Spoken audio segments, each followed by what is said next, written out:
Wednesday, 2nd of June 2021. Didn't do a brew the whole month of May, but I'm back. It's Jacko's birthday brew day, and today we're doing a Belgian Witbeir. My semi-own recipe. It's simple as. I'm up here. I'm in the office rather than down in the brew kitchen, just because the light down there today is bizarre, to say the least, and you'll not get any footage down there. So Witbeir version 1, coming in at 4.6%. We have 2.6 kilograms, 2,600 grams of Maris Otter, 2 kilograms of wheat malt. That's going to give me a pre-boil of 1040 and an original gravity of 1044.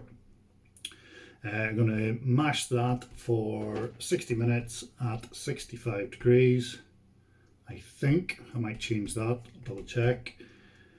And then bring it to the boil when we're going to add 32 grams of Saz, 3.4% alpha rating Saz 60-minute boil addition, and that's it. Last 10 minutes of the boil, coriander seeds and orange peel. Chill it right down, 20 degrees, add l'almond Belgian wheat yeast. Simple as that.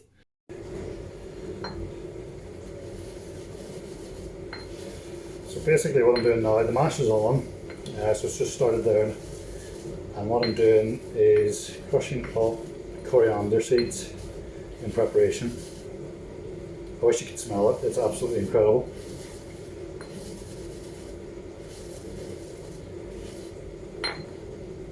You can't smell it, but maybe you can see it.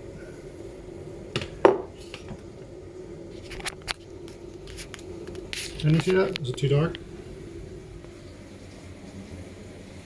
So just coriander seeds. I got them from Better Brew, but you can get them at Tesco's. It's the exact same stuff.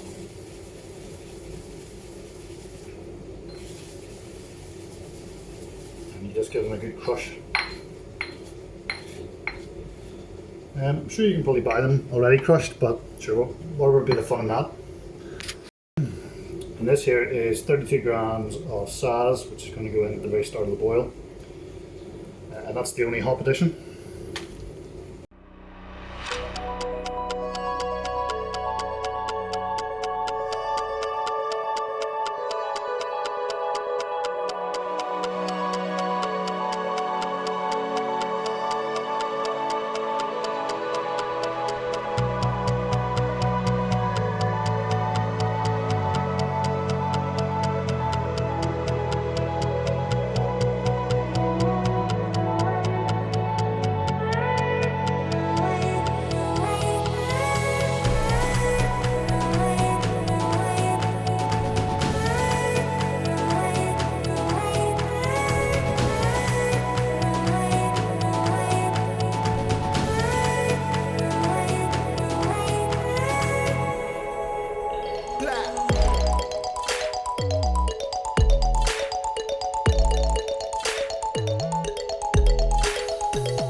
Okay, so the noise you can hear is an airplane flying overhead, the fan in my oven, and my refrigerator has just kicked in at the exact same time. But look what I got!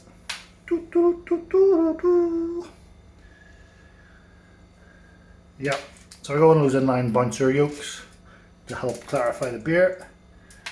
And we are at 24 degrees in the kettle, so it's time to start pouring.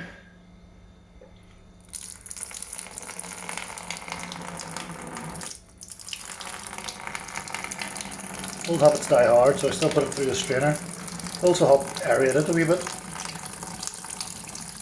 But yeah, you don't need much footage of beer falling into a fermenter.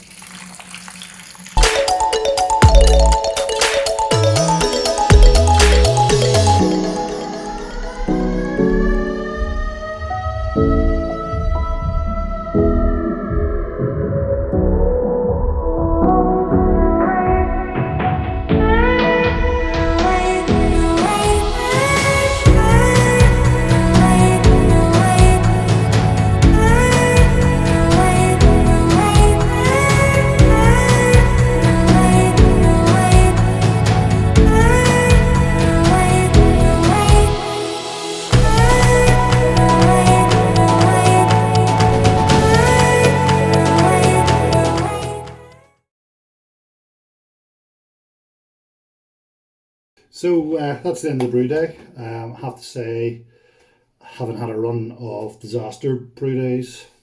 Today went according to the plans that were laid out in front of me. I think the brewing gods realised it was my birthday and took mercy on me.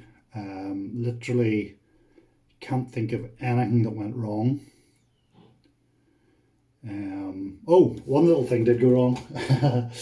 You might have seen me pitching the yeast and heard little the stirring bar has fallen into the wort. I'm not overly bothered by that because it was sanitized before it went into the yeast, so it is sanitized, and you know what, it's yay size, it's not going to make a big difference. He said, scratching his head going, oh balls. But anyway, yeah, so I took some different footage, different bits and pieces, just a couple of wee snapshots, what have you. So looking forward to editing that all together. And hopefully I have this video up. Going to carb to about 2.8 volumes of CO2. Probably going to use a quick carb machine that I have.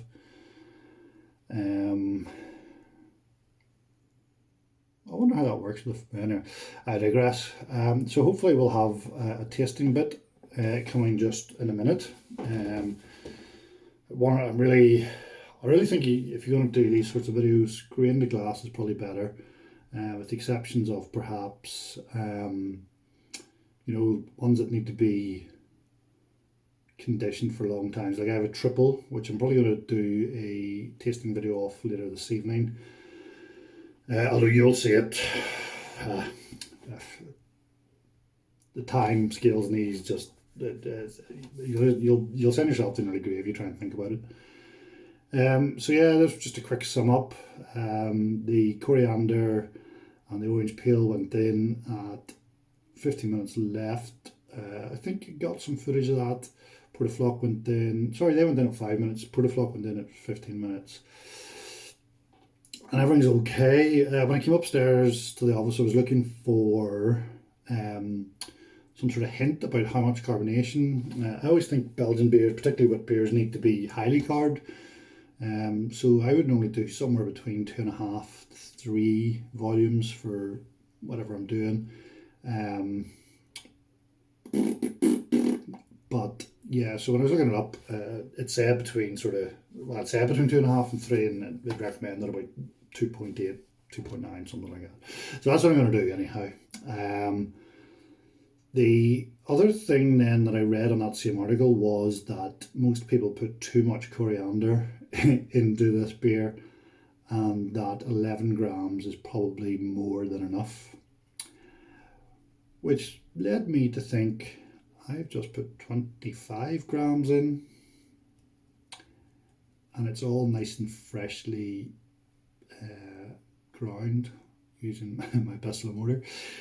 So I don't know how, I don't know how fresh that coriander is.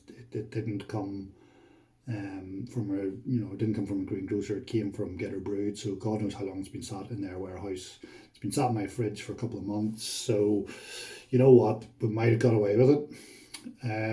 Took the sample then to make the gravity reading. 1044 was the OG. Very, very pale beer. Very, very pale straw.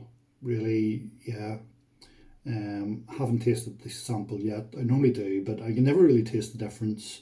I can never really taste anything from an original gravity sample, straight out of the tell. Like, it's never nice. People say you should drink it.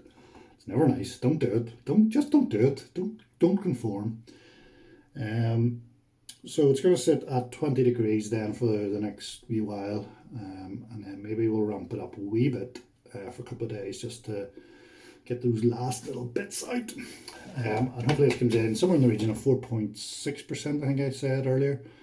And then we're going to drink it. The best bit, obviously. Right, I better go here.